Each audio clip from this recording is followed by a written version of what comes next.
Urdantes hoy está con nosotros y va a dialogar ampliamente sobre distintos temas, especialmente los temas políticos. Doctor, buenas noches, bienvenido a Telesur y Agenda Regional.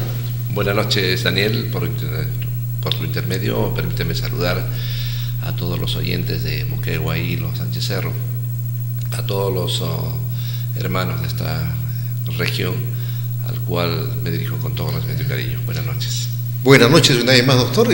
Bueno, seguramente usted se enteró que esto también se retransmite a través de Radio Expresión, ¿no? De manera que nosotros tenemos frecuencia propia en Omate, tenemos frecuencia propia en Hilo y, por supuesto, en la provincia de Mariscal Nieto. Gracias también por su confirmación. Yo he tenido la suerte de estar en Hilo, estar en Chuña, en Yoque, en Puquina, en Ubinas, en Omate, en Torata, en Caruma, en Cochumbaya, y tengo que felicitar a este medio de comunicación que ha expandido su radio de acción, y eso nos permite pues llegar con mayor facilidad a todos los hermanos de la región. Bueno, sin mayor pérdida de tiempo, doctor, vamos a entrar a conversar con usted. Usted es ya político ya de muchos años, no es un político que recién llega, ni tampoco un improvisado. Usted tiene experiencia en manejo administrativo, estuvo en el CETAR, estuvo en el municipio provincial, o sea, hay experiencia y hay evidencias de su paso, eso es lo importante. Y continúa en el gobierno regional. Obviamente usted es trabajador nombrado del gobierno regional. Claro. Yo me refería cuando usted era autoridad en el gobierno regional. Definitivamente. Yo te agradezco, Daniel, este privilegio que me das de dirigirme a la ciudadanía para tocar temas inherentes de coyuntura política, porque en estos últimos tiempos el Perú está viviendo una crisis institucional de pérdida de valores y, por cierto, tenemos instituciones que quieren de una u otra manera subsanar el gran caos que se ha generado a través de la presencia de una empresa como Odebrecht, que está jalando pues a muchos líderes de partidos políticos que profesaban la honestidad y la pulcritud en el manejo de los recursos, cosa que ahora se descubre que no es tan cierto. En principio yo debo dirigirme a la población para decirle que se ha emitido una ley hace poco, en la cual estoy totalmente de acuerdo. Doctor, a ver, hacemos un paréntesis sobre este tema, lo vamos a tocar, pero vamos a partir de este es el partidor, Vayamos, como dice, por partes y por cucharadas, ¿no? A ver, vayamos a ver.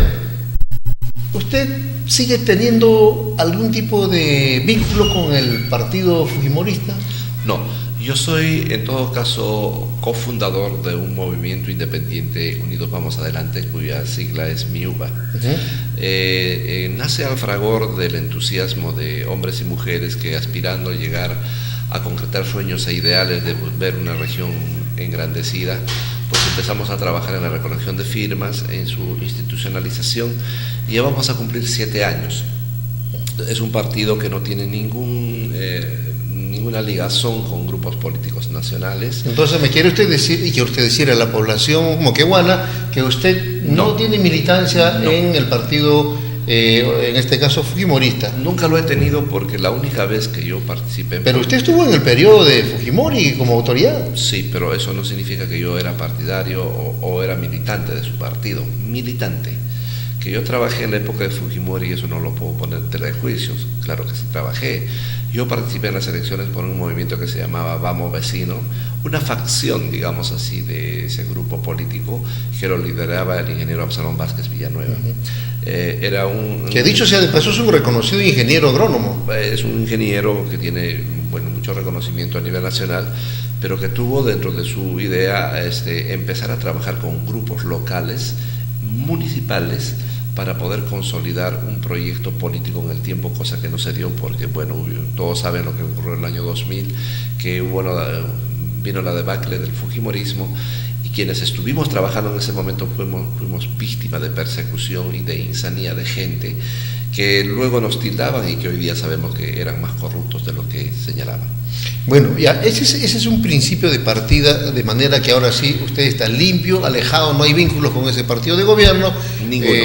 Así que, absolutamente. Y tiene usted su propio movimiento regional, ¿verdad? Es un movimiento regional, ¿verdad? Movimiento regional independiente, Unidos Vamos Adelante, cuya sigla es MIUVA. Claro, por supuesto que sí. Y el símbolo MIUVA también. MIUVA también, ¿verdad? Claro. Así es. Entonces tenemos todo un racimo de cosas por hablar, ¿verdad? Por supuesto. Bien, ahora sí vayamos por la parte legal también. Usted estaba llegando justamente a ese punto, ¿no? porque de pronto yo no sé con qué criterios también a veces los padres en la patria, o por lo menos no sé si tratan de figurar o en realidad son razonables. Lo cierto es que se emite una ley donde dice que toda persona que tiene, digamos, una sentencia condenatoria, obviamente estaría quedando fuera de la próxima carrera electoral. En este caso estamos hablando de las elecciones regionales y también las elecciones municipales 2018. Bueno, quizás cuando se dan las leyes se actúa mirando un poco la platea y no mirando el sentimiento de un pueblo, que si bien es cierto está queriendo que esta norma se diera, pero se dio pues en estas circunstancias cuando esto se debió dar hace 15 o 20 años, quizás más adelante, cosa que hubiésemos evitado una serie de cosas que hemos vivido y somos testigos de lo que está ocurriendo en este momento. Sin embargo, debo decirles que toda ley tiene que estar enmarcado dentro de la ley de leyes, que es la Constitución Política del Estado, que consagra los derechos adquiridos y también lo que profesa es un poco el respeto a la institucionalidad y al Estado de Derecho. Ninguna ley que quebrante el Estado de Derecho puede ser acatada por nadie, y yo me insubordino frente a esta ley porque considero que es una ley por las características propias de un grupo de personas, y la ley dice que no se pueden hacer leyes por características de personas. Dice que esta ley está dirigida exclusivamente para un grupo de personas cuando las leyes son genéricas, no solamente debe ser para un grupo de personas. Primer elemento. Segundo elemento, ninguna ley, de acuerdo a lo que consagra el artículo 11, inciso 2 de la Declaración Universal de Derechos Humanos, puede tener un carácter retroactivo. O sea, la irretroactividad de la ley es un principio fundamental de la garantía de los derechos humanos. Y es una garantía constitucional, porque la Constitución es una garantía del Estado de Derecho de las personas. Por lo tanto, si una ley sale hoy día, pues no se puede aplicar para atrás. Muchos van a discutir este tema, pero la ley dice que no pueden. Sí, pues no pueden. Los que a partir de este momento ya van a tener sentencias. Claro, doctor, y cuando fueran liberadas. Yo no soy abogado de profesión, pero creo que es bastante lógico. Si las leyes fueran retroactivas, señores, tendríamos que primeramente castigar a Francisco Pizarro, ¿no? Por haber cometido una serie de delitos, homicidios. Dice que de los 11 millones que existían o vivían en el tiempo de los incas, quedó diezmado a 6 millones, imagínense. O sea, eso sí es un delito de lesa humanidad. Si la ley fuera retroactiva, tendríamos que sancionar también a Pizarro. Entonces, obviamente esto no puede ser retroactivo bajo ningún concepto. Bueno, esa es una opinión válida. Sin embargo, la retroactividad en la Constitución lo señala muy claro, artículo 103. Dice que la retroactividad se puede aplicar solo en un caso excepcional en materia penal, cuando favorece al reo. Quiere decir que si a alguien se le sanciona por 10 años y sale una norma que dice que esa sanción debe ser de 5 años y lo sancionaron por 10 años, entonces se aplica. Pero solo en ese caso. Y lo cuando uno está privado de su libertad. Solamente en ese caso. Pero no es para los otros casos que hoy día alegremente pues los enemigos, claro, se frotan las manos y dicen no van a poder. Pero yo quiero, si me permites rápidamente, Daniel, decir cuáles son las sentencias que a mí me privaron en todo caso de libertad condicional. Hay que especificar por qué se le ha acusado y por qué se le ha aplicado una sanción. Eso hay que explicarlo al pueblo. Y el pueblo usted se robó, se agarró la plata del Estado. Cualquiera que habla de peculado habla lo primero que se ha robado la plata. Así es, eso es la palabra más fácil. Entonces, yo voy a esbozar mi verdad frente a la ciudadanía. En principio, a mí se me sanciona por un cobro indebido. Cobro indebido que eso cuando era funcionario era en CETAR, ¿verdad? Sí. En el Perú a nosotros se nos pagaba por un fondo de asistencia gerencial, que es el FAC ahora, pero es... Antes era el PNUD. Lo que es el PNUD.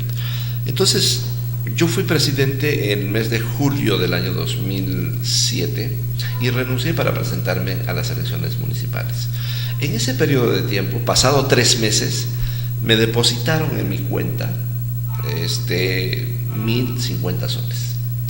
Pero eso no solo lo hicieron conmigo, lo hicieron con Italo Cuba, lo hicieron con el señor Vizcarra, hermano del hoy presidente de la República, el señor Mario Vizcarra, y lo hicieron con el señor Sabino Toala.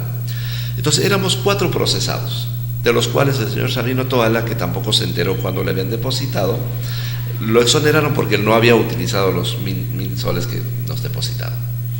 Entonces, cuando yo me entero, después de 5 años que me hacen el proceso, digo, pues bueno, ha habido un error, yo no he ordenado que me paguen, sino han depositado en mi cuenta.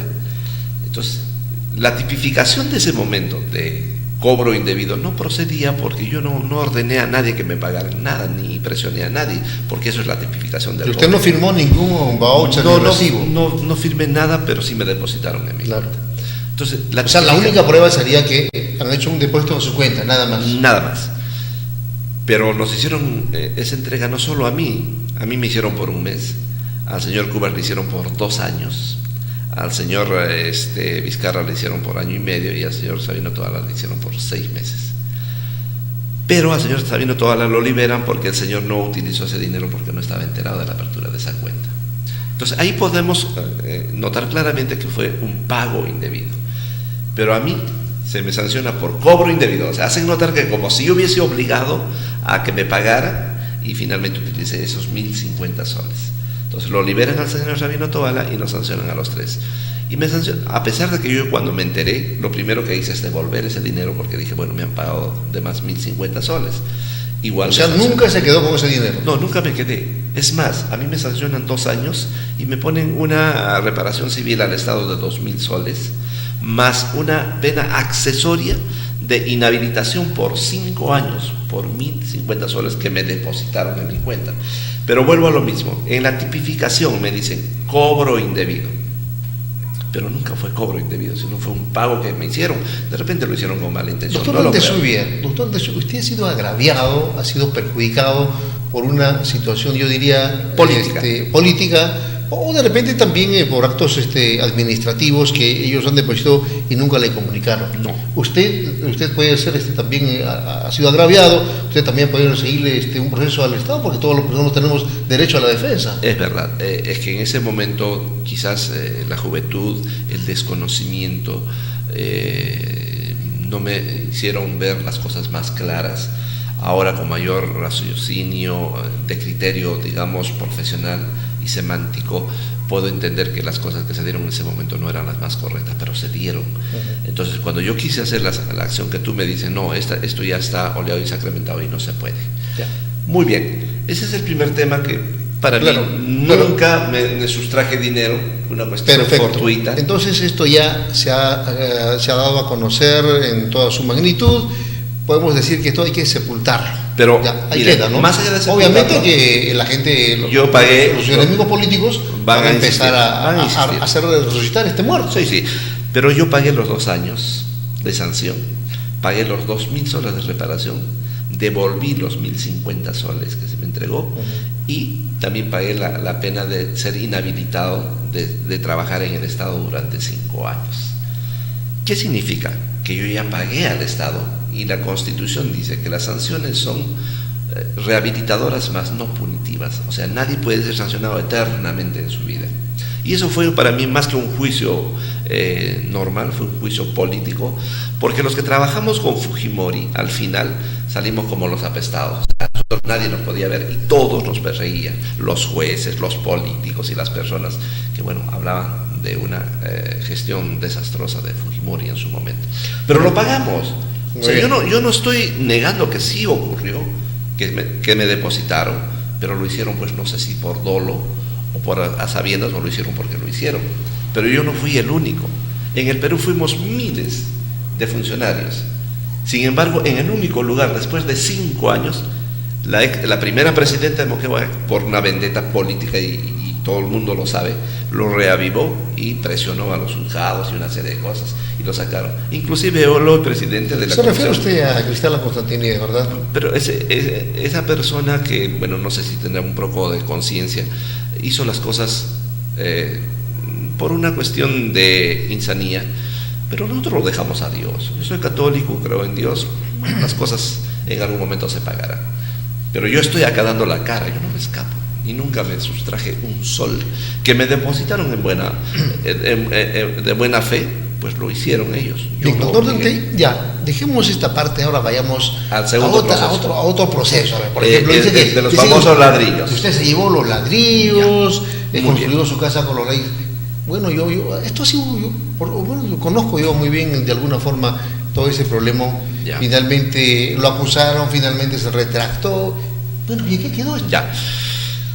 Me sancionan porque en la declaración dice que yo me llevé 500 ladrillos, que hacían un valor de 500 soles. ¿De acuerdo? Entonces, cuando yo hago mi descargo y digo, los ladrillos, señores, se cuentan, y los ladrillos que entraron acá por almacén están acá, están construidos, cuéntenlos. No, pero lo que prevalecía era la declaración jurada, porque a mí no me sancionan porque me encontraron o me llevé ni nada, sino por una declaración jurada de una persona que dice que llevó a mi casa y lo entregó, pero nunca dijo que yo me llevé, porque la gente ya se parece como que si yo me hubiese llevado o yo hubiese ordenado. Termina el proceso y en un acto de contrición y de conciencia esta persona hace una declaración jurada y te comprometo, Daniel, a entregarte la copia notarial de esa persona que al final dice: a mí me presionó X y Z personas porque me dijeron que me iban a dar trabajo, que había que perjudicarlo a Dante Zubia, que si eso ocurría a él lo iban a nombrar y una serie. O sea, han complotado contra su persona. Pero eso lo dice la persona, yo no. En ese proceso me sancionan con 2 años y una reparación de 500 soles, lo que supuestamente, entre comillas, era el valor de esos famosos ladrillos, que nunca me llevé. Además, él dice un tipo de ladrillos y yo tengo mi construcción de mi casa con otro tipo de Ahora, ladrillos. yo me pongo en el tema lógico. A ver. X persona o personas le ofrecen a la persona que supuestamente acusa y dice: yo soy el que he visto y soy el testigo. Y le ofrecen una serie de dávidas, trabajo. ¿Qué podía dar Dante Zubia a esa persona para convencer y que se retracte? O sea, Dante Zubia podía pagar más que los que le habían ofertado. Usted podía darle 5 años de trabajo de repente a la persona. Tenía que superar la oferta, porque yo creo que eso es lógico, ¿no?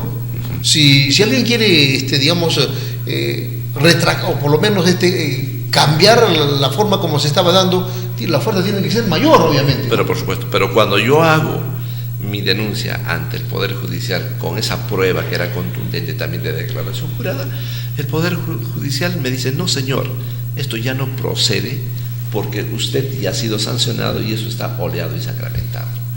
¿De acuerdo? Entonces, sin tener la presunción de que esto en el tiempo iba a trascender, yo lo dejé ahí porque bajo un criterio de conciencia yo jamás me ensució la mano por 500 ladrillos de 500 soles, imagínense. Pero eso se magnifica en política, se magnifica y se empiezan a crear leyendas urbanas de una serie de cosas. Le han podido aumentar un cero más y no 500, han podido decir 5.000. Ya, pero si yo tuviese un cargo de conciencia, no creo que tendría el valor de venir acá ante las cámaras y decir a la población que no tengo nada que temer, nada. En el momento de los juicios yo no tenía ni para pagar el abogado, porque los signos exteriores de riqueza son manifiestas. Yo he luchado en la vida para tener lo que tengo y he sufrido las peores consecuencias de una debacle que tuvo el fujimorismo, que nos arrastró a nosotros, porque a nosotros nos veían como las peores personas por el mero hecho de haber trabajado en el gobierno de Fujimori, cosa que eso me hizo reflexionar un poco y yo deslindé mi separación definitiva de ese partido, porque nunca milité, fui invitado sí, pero nunca milité, pero dije ya era el tiempo de que esto empezara a distinguir la paja del trigo, ¿no? Entonces, ahora yo tengo la claridad suficiente como para decir, por eso que vengo acá, ante las cámaras y ante el pueblo, decir, no tengo ningún inconveniente, puedo tener errores como ser humano, y he pedido perdón por mis deficiencias, como por ejemplo no haber podido escuchar a las personas que me aconsejaban en su momento, pero los años pasan y las personas empezamos a tomar un criterio más formado de lo que es una realidad y no nos dejamos llevar por los cantos de sirena que alguien a veces nos da al oído. Bien, doctor, vamos a ir una cortísima pausa comercial porque tenemos que cumplir con nuestros auspiciadores y luego viene también lo más picante. ¿Va o no va a candidatear Dante Zubia? Retornamos en varios instantes. Quien nos acompaña esta noche aquí en Agenda Regional de Telesur. Bueno, doctor, vamos a seguir conversando ya en esta segunda parte. Ahora, vámonos exactamente. Yo he escuchado bastante por las calles, el doctor Dante Zubia nuevamente va a ser candidato. ¿Usted lo puede tener que confirmar o denegar? Bueno, yo sí voy a ser candidato. ¿Y por qué voy a ser candidato? Porque si yo me someto a esa ley, que es una ley inconstitucional, prácticamente estaría avalando la ruptura del Estado de Derecho. Y los demócratas no tenemos por qué hacer caso a aquellas leyes que han sido fabricadas para poder satisfacer las demandas de la platea sin que ni siquiera se haya debatido, o usted ha visto que esa ley haya sido debatida. Esa ley la pusieron a la presidencia. Podríamos decir que es casi de facto. Es de facto por el sentido que nunca se debatió y que lo sacaron en el tiempo más récord de la historia de las leyes. Lo presentaron a las 10, lo llevaron a la mesa, lo leyeron y dijeron, hoy día lo publicamos en un cuadernillo especial. ¿Cuál era la desesperación? Si para muchos la ley es retroactiva, entonces ¿por qué no lo sacaron esa ley el día 12 y dijeron, ya, esto entra en vigencia a partir del 9? ¿Por qué lo sacaron el día 9? Porque sabían que la irretroactividad es una garantía constitucional.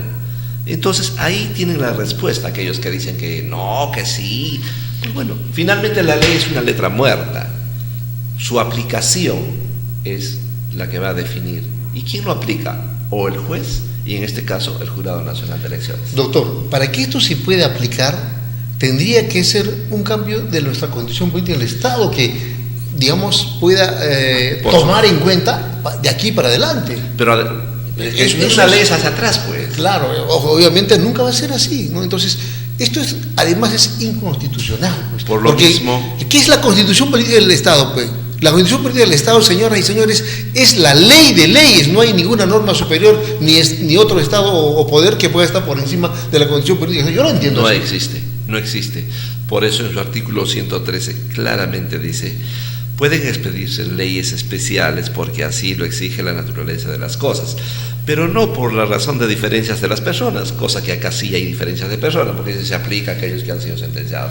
Es que la ley es genérica. Ya. Primer elemento que está siendo violado. Doctor, ¿no? dejemos a la ley violada, dejémoslo ahí, a la norma violada, porque yo conversaba con un sociólogo y me decía que en el Perú el 84% de las normas son violadas. O sea, somos un país de violadores de leyes. Así que, doctor, vamos a seguir para adelante. Bueno. Hablemos un poco de lo que es la realidad de la región Moquegua. A ver, en desarrollo, en inversión, eso. Porque eso es lo que usted dice. Supongo que usted, como que trabaja en el gobierno regional, vive en Moquegua, ¿no? Y conoce la realidad. Además, conoce también los demás pueblos que usted mismo los ha mencionado. Porque para ser autoridad hay que conocer, señor.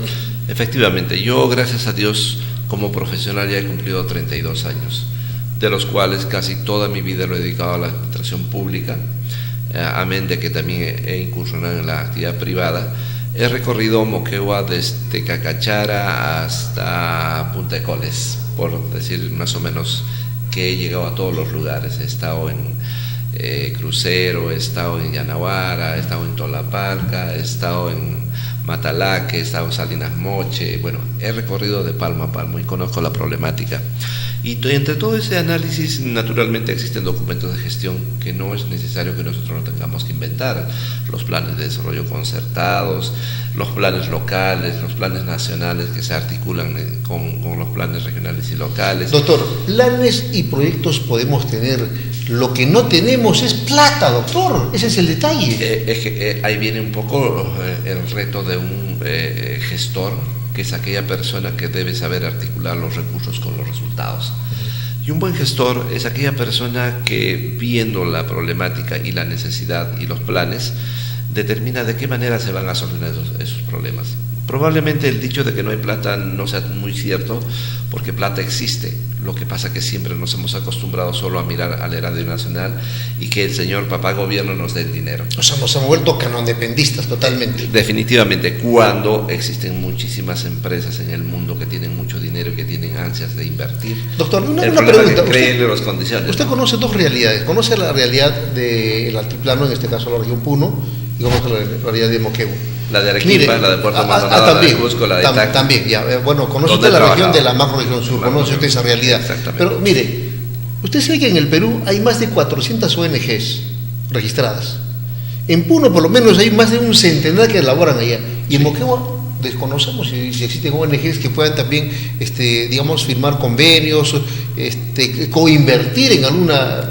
Obviamente que nadie le toca la puerta, nadie le presenta un proyecto. Cuando yo fui a Francia a traer $1 millón para construir Villa Francia, comentaría un poco en la praxis cómo es que funciona el Estado peruano a través del manejo de sus recursos, lo que son los bonos soberanos, lo que son el endeudamiento externo, lo que es el aval de un Estado para poder garantizar la inversión y la devolución en el tiempo de los recursos. Entonces, si uno conoce esa problemática y dice, bueno, yo tengo potencial de recursos naturales y hay mucha empresa que quiere invertir. Ejemplo muy sencillo, si tú pusieras una empresa desalinizadora en Hilo, a la empresa lo que va a buscar es en el menor tiempo recuperar su inversión, ¿no es cierto? Es lo lógico. Entonces, pero adicionalmente eso te va a generar empleo y te va a generar bienestar porque te va a traer tecnología y te va a solucionar un problema que tú no lo puedes solucionar porque el Estado no tiene recursos. Ese es un elemento. El segundo elemento que puedes hacer un joint venture, ¿no? Que también lo hacen las grandes empresas para poder cofinanciar proyectos que sean sostenibles. El recurso hídrico es sostenible y es sustentable. También existen alianzas estratégicas que se pueden hacer entre el Estado, entre una cooperación internacional y entre un ente local y la sociedad civil. Lo que pasa es que siempre nosotros nos hemos limitado a ver un aspecto que es el Estado, porque es lo más fácil, porque saben que el Estado, aunque no tenga ya leche, vamos a terminar a hablar en términos figurativos, nosotros queremos sacarle, no importa la sangre, pero queremos sacarle esa sangre. Pero ¿de dónde sale eso? Sale de nosotros mismos. Eso es lo que la gente no se da cuenta. Entonces, el Estado que hace crear nuevos impuestos, nuevos tributos, y entonces sigue esquilmándole al pueblo, cuando perfectamente nosotros podemos abrir la puerta a la inversión privada y a organismos internacionales, dentro de los cuales se encuentran las ONGs, a quienes les podemos dar facilidades, pero eso depende mucho de la factibilidad de los proyectos. Doctor, para que un gobernante sea exitoso, tiene que contar con un equipo que pueda responder. A ver, dígame, usted, dentro del equipo que va a conformar más adelante, ¿rescataría usted alguno de los consejeros?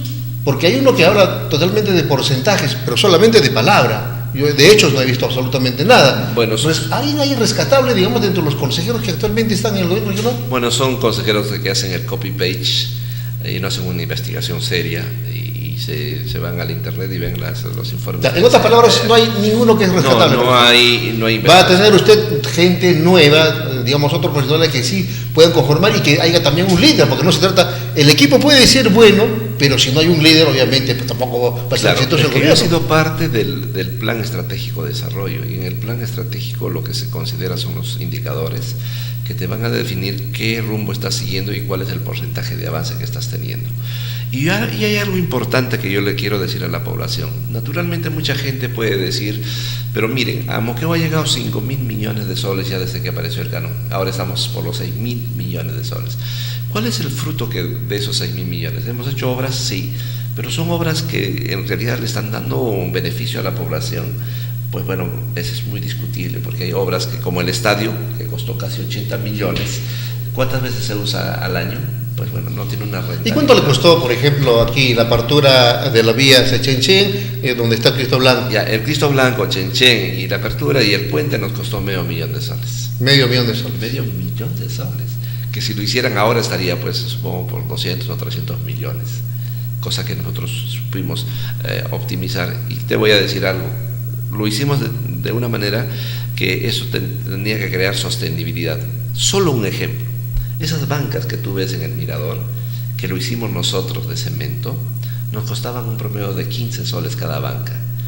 ¿Cuánto tiempo ha transcurrido desde su inauguración? Ya van a ser más de 18 años. Quiere decir que esas bancas ya pagaron su precio hace mucho tiempo, pero siguen vigentes. Y ello se llama sostenibilidad y una rentabilidad económica y también una rentabilidad social. ¿Y por qué es eso? Porque nosotros lo hicimos por administración directa. Doctor, esto me trae a colación y a recordar, en el entonces alcalde Vicente Ceballos Salinas, que hizo la plaza, o sea, el cambio del empedrado, todo, que costó, y se llamó, por ejemplo, la plaza más cara del mundo, sí, ¿no? Sí. Y además, mire, 500 soles costó solamente retirar las bancas antiguas, a comparación de los 15 soles. Oiga, es una enorme diferencia. Bueno, así son las cosas, ¿no? Bueno, me acuerda mucho del señor Ceballos, ese famoso museo de sitio que pasando el puente está ahí botado y que le costó $500,000 de soles y nadie dice nada. Se botó la plata ahí. ¿Se acuerdan que... Es que él estuvo pues en el boom del canon minero, ¿no? ¿Se acuerdan ustedes que por contradecir lo que nosotros habíamos hecho al terminal, el pueblo debe recordarse, dijo no, eso no va como terminal, y se hizo un mercado entre comillas mayorista y llevó a los comerciantes e hizo mallas rachí, gastó más de $500,000 de soles? La pregunta es, ¿y dónde están esas mallas rachés? ¿Y dónde está el beneficio que han hecho del hoy legislador? Para que finalmente lo regalen a salud. Ahí está, para muestra 2 botones. Para 2 muestras 2 botones. Mire. Entonces, la optimización de recursos no pasa por... Aquí hay un grave error también, doctor. Vamos a entrar en un poquito de diálogo. Mire, aquí hay un grave error por parte de las autoridades, que no tienen visión, obviamente, no tuvieron visión. ¿Cómo es posible que salud, teniendo infraestructura, por ejemplo, acá en la calle Tarapacá tiene la casona de las serpientes, en la calle Moquegua tiene otra infraestructura, casonas que están abandonadas y sin embargo le dan un terreno? Señor, primero arregle lo que tiene, después le damos, o si no le canjeamos, pues señor, ya, usted nos da esas casas y nosotros le damos el terreno. Debería ser lo más práctico, ¿no le parece? Sí, pues. Pero no hay visión, pues señor, no hay visión. Ese terreno nos costó mucho explanarlo. ¿Para qué? Para que hagan sus negociados entre 2 personas. Y eso es reprochable realmente. Yo siento mucho orgullo y satisfacción de haber sido autoridad por 4 años y haber podido contribuir en algo. ¿Cómo no me voy a sentir orgulloso de ir a Chenchen y ver una bodeguita, una farmacia, una ferretería? Ya está cobrando vida propia, ¿no? Pero son actividades económicas. Esa gente, si no tuviese esa opción de vida... O sea, las ciudades no tienen por qué ser ciudades dormitorio. De ninguna manera. Tienen que dinamizar la parte económica. Por lo mismo, nosotros invertimos un poco de dinero porque no manejábamos muchísimo, pero tuvimos la capacidad de convocar a empresas. Creo que es la única gestión que sin que nos cobre nada, Sauder, aunque al final, bueno, lo deducieron del impuesto, nos dieron un tractor para abrir la Cayetana. Y muchos enemigos dicen, no, Sauder lo ha hecho. Bueno, que lo digan, eso no importa, lo importante es que está hecho. E hicimos un modelo de desarrollo en un lugar donde la gente decía que no se podía hacer nada. Ahí está, para muestra un botón. Y yo no sé si alguien se animará algún día a votarlo, el Cristo, como lo votaron en la entrada. ¿Se acuerdan que hubo unas uvas muy bonitas? Así es, era lo más que era lo más y era representativo y muy bonito. Eso nos costó como 80. Es que lo ligaron con su movimiento político. No, es que todavía mi movimiento no existía. No existía. No existía, pero lo hicieron por una cuestión de venganza. De egoísmo. Y eso le hace daño al pueblo. Que en el fondo no me hacen daño a mí, porque finalmente yo soy un ser humano.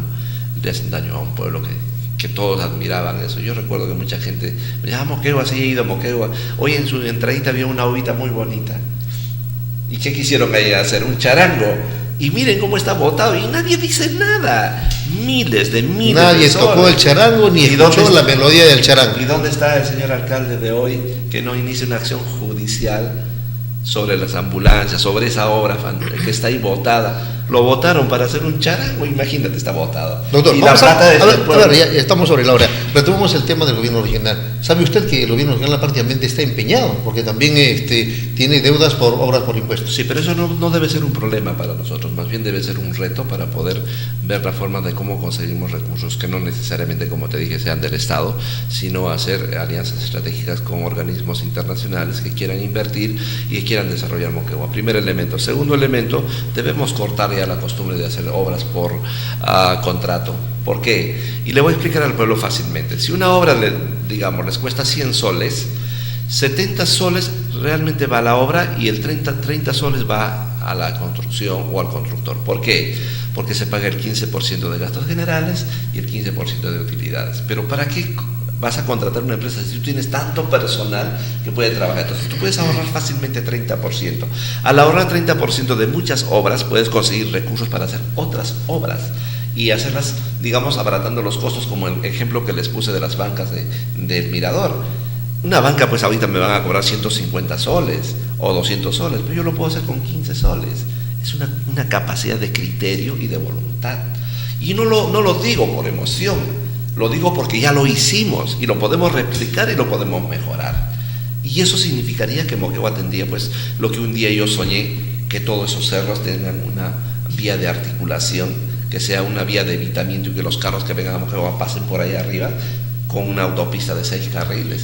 ¿Que lo puedo hacer desde el gobierno regional? Claro que se puede hacer, y entregarle al pueblo un día, decir, miren, esto es lo que yo soñé y esto es lo que tienen ahora. Abajo árboles, arriba zonas de habitamiento, de equipamiento, de recreación, etcétera, etcétera, de manera tal que le cambias la faz. Oiga, usted le quiere quitar la chamba al municipio. No, pero podemos hacer alianza estratégica.